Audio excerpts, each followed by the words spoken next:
El tema para esta hora lleva como título ¿Cuál es la verdadera iglesia de Dios? Y como todos sabemos, vivimos en un mundo en el que hay una verdadera Babilonia religiosa. Y dicen las estadísticas que hay por lo menos unas 12,000 entre religiones y sectas diferentes en todo el mundo. Y el filósofo Kenneth Schuller, que es el autor de un libro que se llama Las religiones de todo el mundo, él dice que existen formalmente 4,200 religiones en el mundo. Y que de estas 4,200 religiones pues se van subdividiendo en clases y otras clases para llegar a más de 10,000 que son las que se cree que existen a nivel mundial. De hecho, la afirmación de este filósofo es una de las más aceptadas a nivel mundial. Y cuando analizamos algunas de estas religiones vamos a encontrar lo siguiente: que hay religiones para todos los gustos, hay religiones para todos los sabores, hay religiones para fanáticos así como para tradicionales, hay religiones para los emotivos y también para los sentimentalistas, hay religiones para los modernos, para los mundanos y para los liberales. Y algunas iglesias hacen del milagro o de los milagros, del exorcismo, del don de lengua su punto fuerte. Otras son más tranquilas, son más reverentes, otras son más sentimentalistas, más amigables. Algunas predican la teología de la prosperidad y hablan del reino de Dios como si esto fuese algo terrenal. Y lo cierto es que frente a toda esta confusión religiosa en el mundo, entonces muchas personas, y quizá algunos de ustedes que están aquí sentados en esta hora y algunos de los amigos que nos están escuchando a través de la radio y los medios de comunicación, siguen preguntándose: ¿y si hay tantas religiones, cuál es la verdadera iglesia de Dios en la tierra? ¿A dónde voy a ir si todas dicen que son la mejor o algunas dicen que son la iglesia verdadera? Es más, algunas sectas, algunas religiones se critican y se acusan entre ellas. Y entonces usted sigue preguntándose: bueno, ¿y entonces dónde encuentro la verdad? Pero quiero decirte que Jesús, quien es el camino de esperanza, de bendición, de verdad, nos va a ayudar a nosotros en esta tarde a responder esa pregunta. Porque él mismo lo dice en el libro de Mateo capítulo 7 versos 21 al 23. Libro de Mateo capítulo 7 versos 21 al 23 lo siguiente. ¿Qué dice el Señor allí en su palabra? ¿Qué fue lo que dijo Jesús? Jesús lo dijo muy claro: no todo el que me dice Señor, Señor, entrará en el reino de los cielos, sino aquel que hace la voluntad de mi Padre que está en el cielo.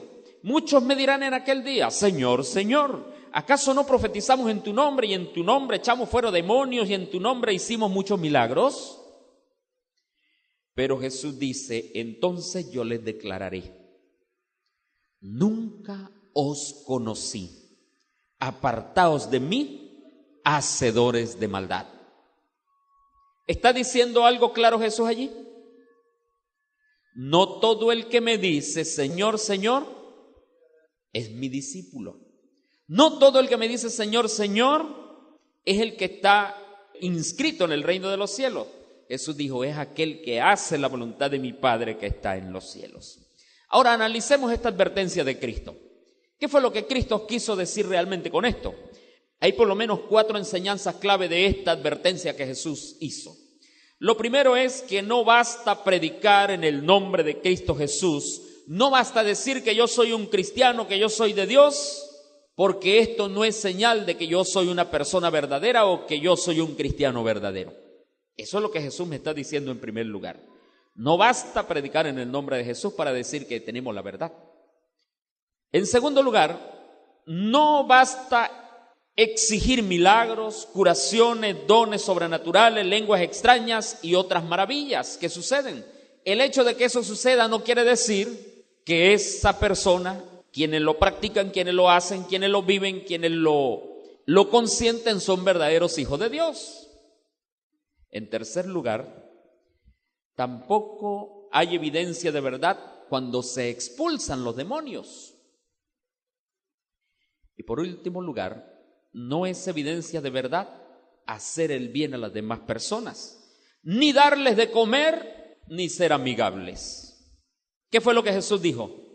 No todo el que me diga, Señor, Señor, entrará en el reino de los cielos, sino solo aquel que haga, ¿qué cosa?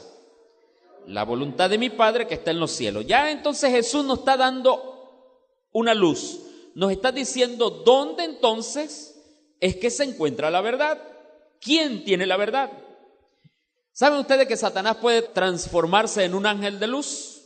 Claro que sí, lo ha hecho muchas veces. Él puede fácilmente camuflar la verdad con la mentira y hacer aparecer que muchas cosas de lo que aparentemente son buenas son verdaderas. Cuando la Biblia me dice que, y el mismo Jesús lo dijo allí antes, muchos dirán, en tu nombre echamos fuera demonios, en tu nombre hicimos milagros. Pero Jesús le responderá, yo no los conozco. Ahora, ¿será malo hacer milagros en el nombre de Cristo Jesús? No. Si esa persona está haciendo la voluntad de Dios, quien va a operar el milagro es Cristo Jesús en la vida de cualquier persona. Es Cristo Jesús quien opera los milagros. Ahora, no podemos creer que esos factores o por estos factores externos de la religión, lo que son los milagros, las curaciones y otras maravillas, no podemos decir que esto es evidencia de verdad. Porque la verdad, la certeza de esta verdad, Cristo dijo que está en aquel que haga la voluntad del Padre que está en los cielos. En otras palabras, para Dios, y lo deja claro en su palabra, para Dios no hay medias verdades, porque la verdad de Dios, la verdad que Jesús ha dejado escrita en su palabra es una verdad completa, pura e integral. Y Dios no acepta, escucha bien, Dios no acepta el cumplimiento parcial de sus enseñanzas. Por eso la Biblia dice, Jesús lo dijo, todo el que haga la voluntad de mi Padre que está en los cielos. No dijo Jesús el que haga parte de la voluntad de mi Padre. Jesús lo dijo, la voluntad de mi Padre. Ahora, Jesús también advirtió a la humanidad de que vendrían muchos falsos profetas. ¿Qué dice Mateo capítulo 7, versículo 15? Mateo 7:15, Jesús lo advirtió allí. Él lo dijo, se lo dijo a sus discípulos y nos dijo a nosotros, guardaos de los falsos profetas que vienen a vosotros con vestidos de ovejas, pero por dentro son lobos rapaces. Jesús sabía que iba a haber, ¿qué cosa? Una gran proliferación de este tipo de personas y de líderes en el mundo, y por eso es que hay una gran cantidad de sectas y religiones alrededor del mundo. Y falso es aquel que imita lo verdadero. Parece verdadero, pero no lo es. Y en el sentido religioso esto es muy grave, porque va a traer consecuencias eternas para aquellas personas que lo practican. Eso es lo que dice la Biblia. Y tristemente millones de personas están siguiendo un camino que en lugar de llevarlos al cielo, los está conduciendo a la perdición. Unos lo hacen conscientemente y otros lo hacen inconscientemente. Por eso es que es sumamente importante el estudio de la Biblia, la palabra de Dios, para que cada persona, cada cristiano, descubra en la Biblia las verdades y no se deje llevar por alguna teoría, algún sermón, alguna predicación que no está completamente de acuerdo a lo que dice la palabra de Dios. Pero sigue la pregunta en juego. ¿Cómo puedo tener certeza de cuál es la verdadera iglesia y cuál es la falsa? ¿Cuál es la verdadera iglesia con tantas que hay en el mundo? Quizás sabemos que hay unas cuantas falsas, ya porque vamos a empezar en base a lo que hemos leído y en base a lo que vamos a descubrir de ahora en adelante. Ahora, el objetivo del tema no es juzgar ni criticar a nadie. El objetivo del tema es solamente presentar la verdad tal cual es en Jesús y tal como lo dice la Biblia. Porque eso es lo que me manda Jesús a mí como predicador o como pastor. Enseñar, mostrar el camino, mostrar la salvación a las personas, y cada uno tomará una decisión. Porque nadie puede tomar la decisión por otra persona. Tú tomarás tu decisión, apreciado amigo, y yo tomaré mi decisión de seguir predicando también la palabra de Dios. Pero a veces la diferencia entre lo verdadero y lo falso es difícil de distinguir, porque van a verse muchas apariencias externas. Y alguien dijo que la única forma de eliminar las dudas es examinando el producto en un laboratorio. Quien dijo esto propone lo siguiente y pone el ejemplo de 3 vasos de leche. 3 vasos de leche. Uno que es un vaso puro y 2 vasos que son falsificados. Todos aparentemente son buenos por la apariencia exterior. Todos tienen la misma cantidad de leche y a lo lejos, cuando los vemos, son todos del mismo color y se piensa que son todos buenos. Pero ¿cómo sabemos cuál es el vaso que tiene la leche verdadera? Los 3 son blancos, los 3 tienen el olor de leche, tienen el gusto de la leche, pero ¿cuál es el verdadero? Para saber esto hay que mandarlo a analizar en un laboratorio especializado. Después que se evalúan los 3 vasos de leche, encontramos los siguientes resultados. Un vaso de leche tiene una pureza al 100% en la leche pura. Otro vaso tiene un 95% de leche pura y un 5% de agua. Y el otro vaso tiene 83% de leche pura y 17% de agua. ¿Cuál de los 3 entonces es el verdadero? ¿El primero, el segundo o el tercero? El primero, ¿por qué? Está 100% puro, ¿verdad? ¿Y qué pasa con los otros 2? Si a ti te dieran a comprar el vaso de leche, ¿cuál vaso comprarías? Por supuesto, ¿verdad? El primero. De la misma forma nosotros tenemos que analizar las doctrinas de las iglesias por el único laboratorio confiable, seguro y verdadero que se llama la Biblia, la palabra de Dios. Ese es el laboratorio confiable y único que Dios ha dejado. 66 libros que van a dar prueba y autenticidad de lo que Dios, Jesús y el Espíritu Santo han dejado y quieren para cada uno de nosotros. Y en ese libro maravilloso que tiene la absoluta y plena verdad es la guía por la cual debemos tomar para saber entonces cuál o cuáles son las verdaderas iglesias. Así que si la doctrina de una iglesia coincide con el 100% de la pureza de la enseñanza de la Biblia, entonces esa iglesia es una iglesia verdadera, una iglesia pura. Pero si la doctrina de cualquier iglesia apenas tiene un 90% o 95% de verdad y hay un 5 o 10% de algo que no está bien, eso quiere decir entonces que no es una iglesia pura. ¿Y saben qué es lo que quiere el enemigo? El enemigo quiere seguir confundiendo a la mayor cantidad de personas que existan en el mundo. Y no importa que esa iglesia sea una iglesia buena, una iglesia amable, una iglesia agradable, no importa que por muy buena o muy bonita que parezca o muy bueno que hable el pastor, esa no será una iglesia verdadera.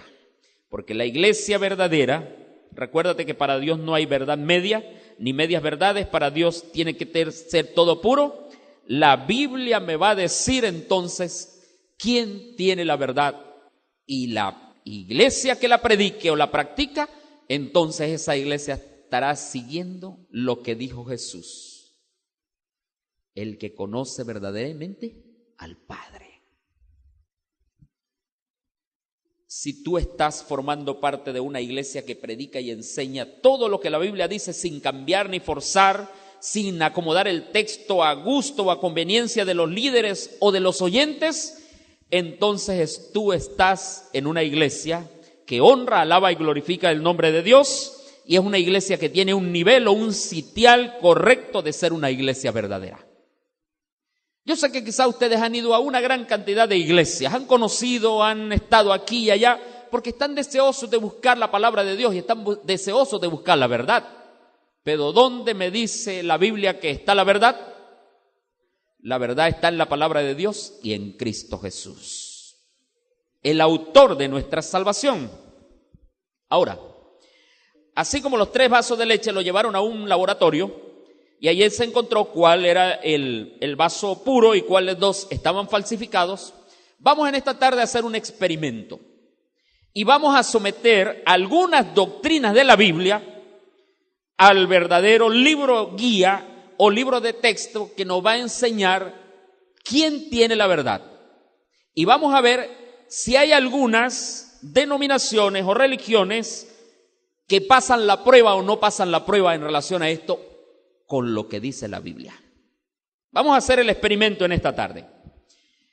La primera doctrina que vamos a analizar es la doctrina de la salvación. Y la salvación, ya hemos estudiado en esta semana que la salvación es solamente un don gratuito de Dios. Dios es el único que da la salvación al ser humano, y la salvación solo se alcanza por fe y la gracia redentora de Cristo Jesús. Y también hemos estudiado que nuestras obras, por más meritorias y buenas que sean, no tienen ningún poder ni ningún valor para mi salvación. Hechos 4:12, lo leímos en la semana, que dice: y en ningún otro hay salvación, porque no hay otro nombre bajo el cielo dado a los hombres en quien podamos ser salvos. ¿Y cuál es ese nombre? El nombre de Cristo Jesús. Efesios 2:8 y 9 dice: porque por gracia sois salvos por medio de la fe, y esto no de vosotros, pues es un don de Dios. Y entonces sigue añadiendo el apóstol: no por obras, para que nadie se gloríe. La salvación ¿viene de quién? De Dios. Y nosotros la aceptamos por fe. Y por la gracia y misericordiosa y redentora de Cristo Jesús es que tú y yo podemos ser salvos. Quien predique esto, la iglesia que predique esto, ya entonces va en camino ¿a qué cosa? Hacia la verdad, hacia la vida eterna. Segundo punto, la iglesia verdadera, la Biblia me dice que debe aceptar y guardar los mandamientos de Dios. ¿Y cuántos son los mandamientos de Dios? ¿Cuántos son los mandamientos que Dios dejó escritos para la raza humana? 10 mandamientos. Isaías 8:20 dice: a la ley y al testimonio, si no dijeren conforme a esto, es porque no les ha amanecido. Es decir, todavía no lo han entendido, todavía no han captado el verdadero mensaje que Dios tiene para la humanidad. Y el apóstol Juan en 1 de Juan capítulo 2 versos 3 y 4 dice: el que me dice yo le conozco y no guarda sus mandamientos, esta persona es un mentiroso y la verdad no está en él. La Biblia me dice que yo debo guardar los 10 mandamientos. Ahora, ¿cuáles son los 10 mandamientos? Vamos a hacer otro ejercicio. Ahora vámonos a los 10 mandamientos. ¿Cuáles son los 10 mandamientos? ¿Qué es lo que nos han enseñado? ¿Qué es lo que mayormente dice el mundo que son los 10 mandamientos? ¿Qué dice el primero? Eso es lo que nos han enseñado, amar a Dios sobre todas las cosas. El segundo, no tomarás el nombre de Dios en vano. El tercero, nos dicen santificar las fiestas. El cuarto, honra a tu padre y a tu madre. El quinto, no matarás. El sexto, no cometerás actos impuros. El séptimo, no robarás. El octavo, no darás falso testimonio. El noveno, no consentirás pensamientos ni deseos impuros. Y el décimo, no codiciarás los bienes ajenos. Eso es lo que nos han enseñado. Y nos lo han dicho desde niños y nos han dicho que tenemos que hacerlo en una parte que se llama la catequesis o lo que tiene que ver con estudiar un librito para la primera comunión y todo eso. Y así que la persona llega y toma la primera comunión y repite los 10 mandamientos según lo que dice aquel librito. Ahora te pregunto algo. ¿Esos serán los 10 mandamientos que dice la Biblia? ¿Qué creen ustedes? ¿Serán esos los 10 mandamientos que dice la Biblia? Bueno, amigo, puede ser que Dios te haya traído en esta tarde para que aprendas algo importantísimo. Y cuando tú aprendes algo importante y cuando lo ves y Dios te lo muestra a través de la Biblia, tú si estás buscando hacer lo que Dios quiere y si tú estás buscando la salvación, tú vas a decir en esta tarde, gloria a Dios, porque Dios me está enseñando a través de su palabra, la Biblia. Libro de Éxodo, capítulo 20 y el capítulo 5 del libro de Deuteronomio. Allí están descritos los 10 mandamientos que Dios con su propio dedo escribió en las 2 tablas de piedra y se los dio a Moisés para que se los diera al pueblo. ¿Por qué razón? Porque el pueblo había olvidado muchas ordenanzas y enseñanzas a través de los tiempos y a través de las generaciones. Y Dios dijo, tengo que ahora reforzar la ley para que esto quede ahora como testimonio vivo para todas las generaciones y por la eternidad. Y entonces, ¿qué dice el primer mandamiento? El primer mandamiento, según la Biblia, es, no tendrás dioses ajenos delante de mí. ¿Varía en relación al otro que nos enseñaron? Por supuesto que sí. Ahí ya tenemos el primer cambio. El segundo mandamiento dice, no te harás ídolos ni ningún tipo de imágenes. Estoy resumiendo el mandamiento o los mandamientos. ¿Tendrá una diferencia con el otro que nos enseñaron cuando estábamos pequeños? El tercero me dice, no tomarás el nombre de Jehová tu Dios en vano. ¿Habrá alguna diferencia con el otro? Sí. Aunque allá aparece pero hay un orden, un cambio de orden. El cuarto dice, acuérdate del día de sábado, que lo estudiamos anoche, ese tema. El quinto dice, honra a tu padre y a tu madre. El sexto dice, no matarás. El séptimo dice, no cometerás adulterio. Mientras que en el anterior dice, no cometerás actos impuros.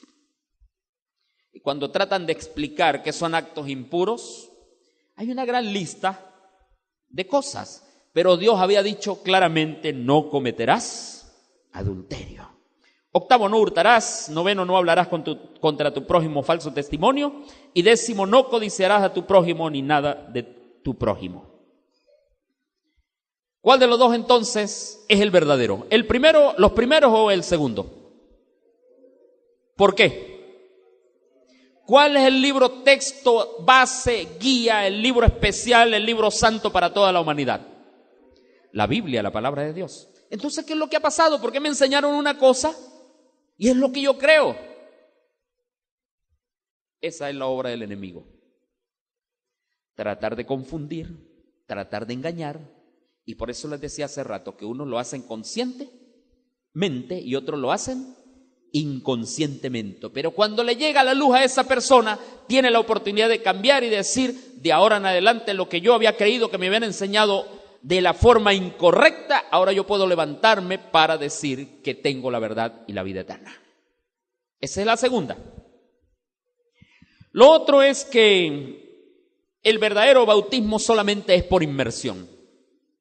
Siguiendo el ejemplo de Cristo, porque el bautismo por inmersión representa el símbolo de la muerte, la sepultura y la resurrección de Cristo.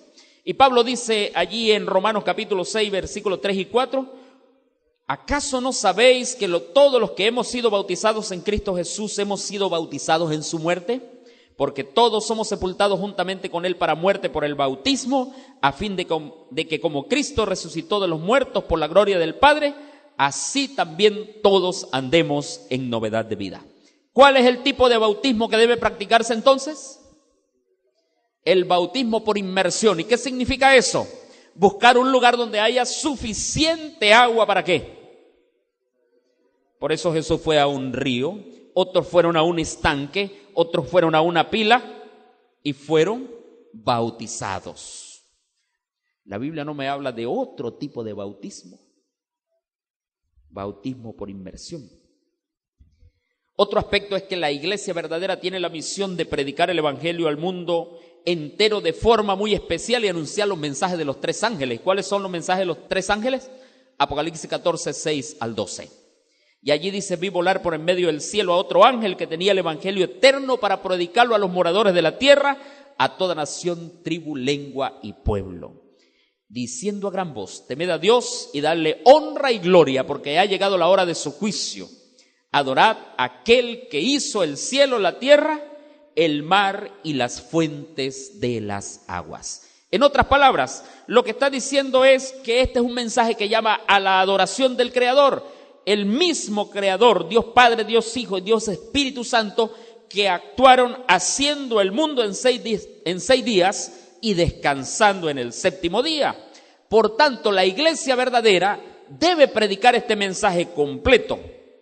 Y este mensaje incluye el cuarto mandamiento, que requiere la observancia del día de sábado, y esa iglesia debe seguir predicando y mantiene, porque el texto habla de dar el evangelio eterno, temed a Dios y adorad a Dios. Y cuando yo temo y adoro a Dios y predico el evangelio, lo debo predicar íntegramente como lo menciona la palabra de Dios, sin quitarle nada o sin tergiversarle nada. Yo debo expresar solamente lo que dice la palabra de Dios.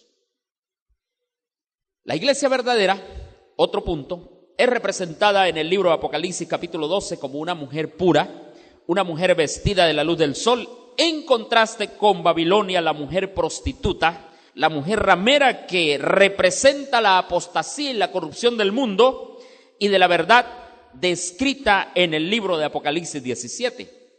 Allí en el capítulo 17 se describe todos los rasgos de la Babilonia o de la ramera, con todas sus cualidades y todas sus falsas enseñanzas, y cómo está buscando embriagar al mundo entero.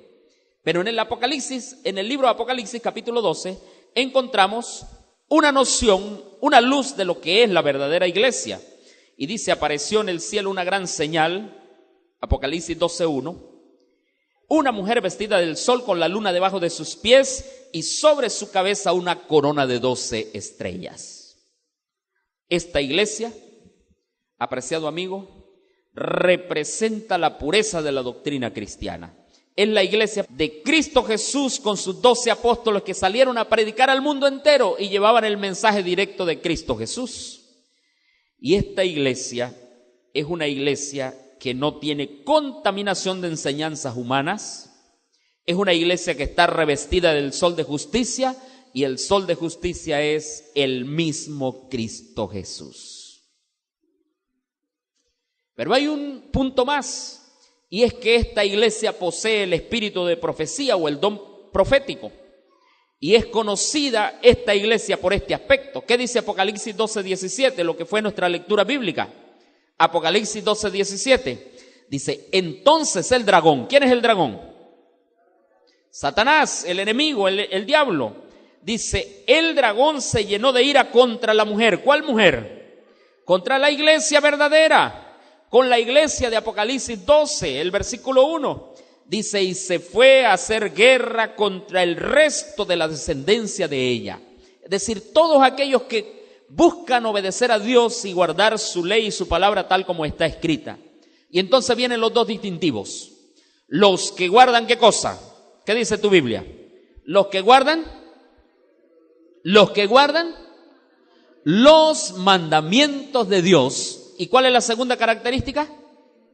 Y los que tienen el testimonio de Jesucristo, o los que tienen, dice otra versión, el espíritu de la profecía.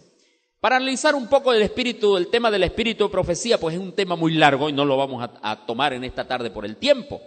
Pero esos son los dos distintivos: guardar los mandamientos de Dios y tener el espíritu de profecía, o aceptar el don de profecía que está descrito en la Biblia y está descrito a través de los tiempos para la iglesia del Señor.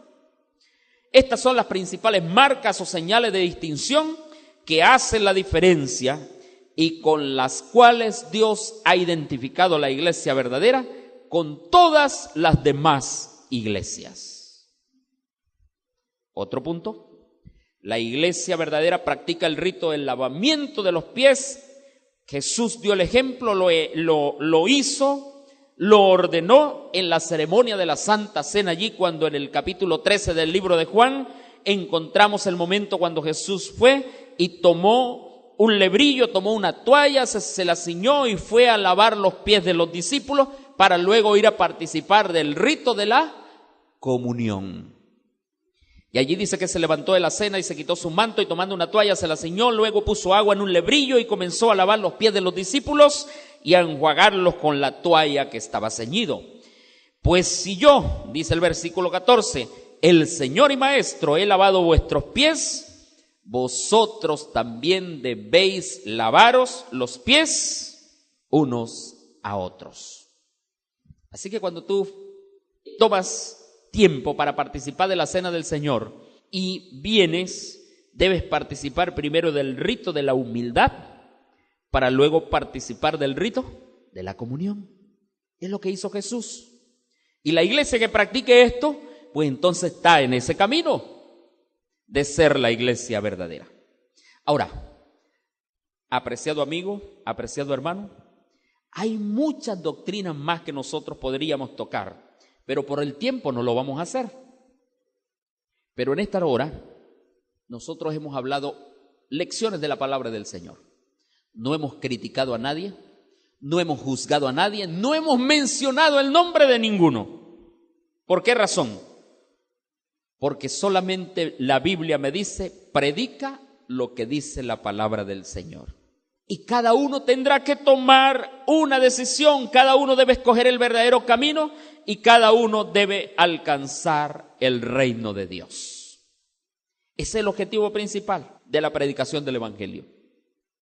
Ahora, si alguien tiene una duda y siente que debe seguir estudiando la palabra de Dios, pues hay un grupo de hermanos en la iglesia, apreciado amigo, que te pueden ayudar, te pueden orientar y te pueden enseñar más de la palabra del Señor. Si tienes alguna duda, pues al final del tema también podríamos hablar de alguna de estas cosas. Pero ¿cuál es nuestra razón como iglesia y cuál es nuestro objetivo como líderes, como pastores y como hermanos? Ayudar a aquellas personas que necesitan crecer en la palabra de Dios, en el camino de Dios, y que ellos también puedan encontrar la salvación y la vida eterna. Ese es el objetivo principal, esa es la razón por la cual predicamos. Pero quiero decirte algo, que si tú tomas un camino errado al cielo y adoras a Dios solamente a medias, tú nunca vas a llegar al reino de los cielos. Y tú, consciente en que sabes lo que tienes que hacer y no lo haces y vas por otro camino, pues entonces tú estás decidiendo qué vas a hacer. Tú eliges si te salvas o te pierdes. Ya Jesús hizo todo por nosotros en la cruz del Calvario y Él me dijo: este es el camino, ve por él. Pero si yo, sabiendo cuál es el camino y voy por otro camino, entonces yo estoy decidiendo mi destino. Por eso todos necesitamos tener la plena certeza que estamos en el camino correcto. Y alguien contó una vez una alegoría que para engañar, este enemigo llamado Diablo y Satanás formó un cuarteto que canta muy bonito a los oídos de los seres humanos. Y con voces bien afinadas entonces preparó este cuarteto que van cantando unas melodías bien directas con grandes mentiras. Y entonces aparece el primer tenor cantando: no hay ningún peligro, sigue adelante. El segundo tenor entonces canta: todas las religiones son buenas, quédate donde te sientas bien, donde te sientas cómodo. El barítono entonces llega y expresa con su voz: la ley fue abolida, eso es cosa del pasado, no te dejes envolver por fanáticos o extremistas, vive tu vida y sé feliz. Y entonces el bajo, aquel que tiene la voz más profunda, empieza a cantar. Lo que importa es tener una religión cualquiera y practicarla. Y saben, la mayoría de las personas les gusta oír este cuarteto de mentiras diabólicas. Muchas personas en el mundo saben lo que tienen que hacer, pero no lo hacen. Pero el camino al cielo, dice Jesús, es estrecho y apretado. Es un camino que va de subida al cielo, pero es el único camino que conduce a la salvación, a la gloria y a la vida eterna en Cristo Jesús. Apreciado amigo, recuerda que Jesús es ese único camino de esperanza. Jesús es la verdad, Jesús es la vida, Jesús es el pan vivo que descendió del cielo para salvación y vida eterna de todos aquellos que quieran seguirlo, porque el que sigue a Jesús va a alcanzar la victoria. Y en esta tarde, una vez más, Jesús te dice: si me amas, guarda mi ley. Si me amas, guarda mis enseñanzas. Si me amas, guarda mis estatutos. Si me amas, guarda mis mandamientos. Y por último, esta iglesia no es una iglesia perfecta. En la iglesia donde tú estás sentado en esta tarde, en esa banca, esta iglesia no es una iglesia perfecta. Pero buscamos cada día el camino de la salvación. En esta tarde tampoco te voy a decir que mi iglesia es la única iglesia verdadera. Yo no te voy a decir eso. Porque puede ser que yo te diga eso y más tarde tú me veas haciendo algunas cosas incorrectas. Y dices, bueno, ¿y este que decía que era la iglesia verdadera? Porque ¿dónde está la verdad? La única verdad está en Cristo Jesús y está expresada en su santo libro, la palabra de Dios. Ahora, si esta iglesia predica la verdad, yo me uno a ella y sigo alabando el nombre de Dios para seguir predicando y proclamando la verdad tal cual es en Jesús. Y si alguno de ustedes consigue que lo que yo he presentado en esta tarde no está en la Biblia o no está en la palabra de Dios, pues entonces fácilmente venga y me prueba con la Biblia que hay otra verdad, que hay otro camino, que hay otra realidad, que hay otra esperanza, y entonces yo dejaré de creer todo lo que he creído y entonces iré en busca de otro camino porque tú me lo estás presentando con la Biblia. Apreciado amigo, Jesús es el único camino de verdad, de esperanza y salvación. Él quiere sanarte, Él quiere ayudarte, Él quiere libertarte del pecado, pero para eso debes venir por completo a Cristo Jesús. ¿Cómo te sientes después de haber escuchado este tema? ¿Sientes que Jesús te ha hablado a tu vida? ¿Sientes verdad o ahora te sientes más confundido? Porque puede ser que alguno diga, pastor, ahora me confundió todo. Quiero decirte que si la Biblia te ha confundido en esta tarde y te ha revuelto todo lo que tú creías en tu mente y en tu corazón y ahora te está diciendo que hay otra enseñanza, pues di gloria a Dios porque me está hablando la palabra de Dios. Y si la palabra de Dios ha hablado a tu vida, alaba y glorifica el nombre de Dios. Pero,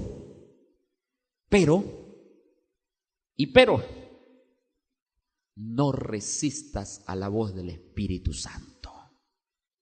No te resistas a la voz de Dios. Si Dios te está diciendo, este es el camino, ve por él, pues es porque Dios te ama con todo el amor del mundo, que dio a su Hijo único para que si tú crees, tengas vida eterna. Y Jesús quiere que tú tengas vida eterna. No te resistas al amor de Cristo Jesús. Ve a Él, encuéntrate con Él, amístate con Él y alcanza la salvación y la vida eterna.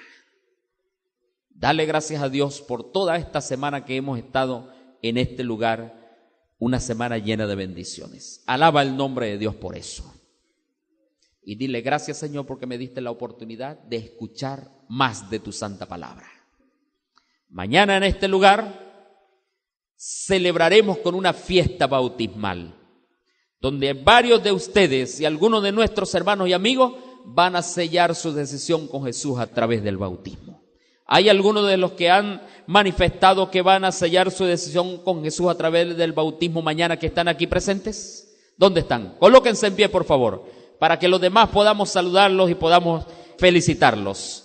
Tenemos 2, 3, 4, 5, 6, 7, 8 hermanos que mañana, que están aquí, 9 que están aquí presentes, que van a sellar su decisión con Jesús a través del bautismo. ¿Cuántos de los hermanos los saludan? ¿Cuántos de los amigos también los saludan a ellos? Hay victoria en el cielo, hay gozo en el cielo cuando un pecador se arrepiente. Pero todavía el camino del Señor está abierto y Jesús sigue extendiendo la mano porque hay oportunidad para ti. Acuérdate que el reino de los cielos lo arrebatan los valientes. Si Dios sigue hablando a tu corazón, si Dios sigue tocando tu mente, tu vida, no te resistes al toque ni al poder del Espíritu Santo. Levántate, habla con los líderes, con los ancianos de la iglesia, con los hermanos de la iglesia y diles: hermano, yo también quiero unirme, o ven aquí adelante y di: yo también quiero unirme mañana a ese grupo que va a entregar su vida al Señor a través del bautismo. No resista la voz del Señor. ¿Les gustaría colocarse en pie para orar, para dar gracias a Dios por todo lo que ha hecho en nuestra vida? Deja que el Espíritu Santo siga tocando tu vida. Deja que Dios siga haciendo un milagro de transformación en tu mente y corazón. Vamos a orar. Querido Dios, gracias por este grupo maravilloso de hermanos y de amigos que han mantenido su decisión durante esta semana de entregar sus vidas a ti a través del bautismo el día de mañana en la mañana. Que tú les bendigas grandemente. Guárdales de todo mal, de todo peligro durante esta noche. Guárdales con tu paz y con tu amor. Y que mañana ellos puedan venir aquí para expresar públicamente delante de esta iglesia y delante de todos los amigos que tú los has tocado, los has transformado y que ahora quieren expresar públicamente: yo nazco para Cristo Jesús. Gracias porque tú nos escuchas. Si hay alguno que todavía está en el valle de la indecisión, querido Dios, haz un trabajo maravilloso en sus vidas. Tócale su mente y su corazón y permite que él pueda ser suavizado con el toque de tu Espíritu Santo. Gracias porque nos escuchas. Llévanos en esta hora a nuestros hogares en completa paz y en tranquilidad. Y gracias por comenzar a regalarnos este día de sábado. Lo agradecemos en Cristo Jesús, tu Hijo amado. Amén y amén.